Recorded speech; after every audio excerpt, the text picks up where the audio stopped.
Hello mga beshi. So maglimpyo kita karon sa balay kay murag dugay-dugay naman ko nga wala naka-plaster o mga tanom sa ilawom sa balay oy. Murag na feel na pud na ko ang akong pagkaplantita ba. Ambot oy purgana naman sad good ko mag-plaster o mga tanom sa ilawom sa balay. Kay usahay saboy sad ako pakialam.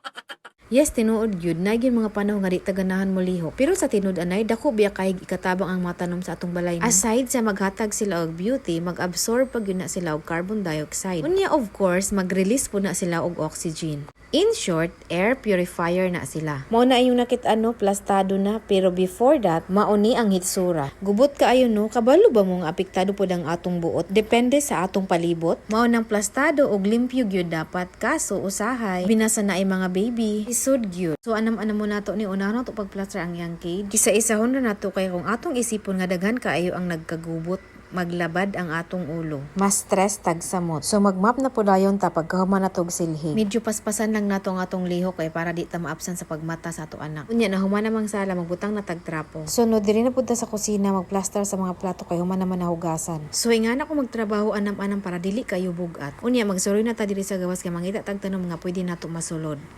To ara. Kung wala ko masayop Syngonium alboni. Unya kanipod kay prayer plant, Calathea silver plate. Diha lang nato na siya i-plaster. So, mao na tong view pag magabi. Unya, maura, salamat sa pagtanaw. God bless everyone. Bye!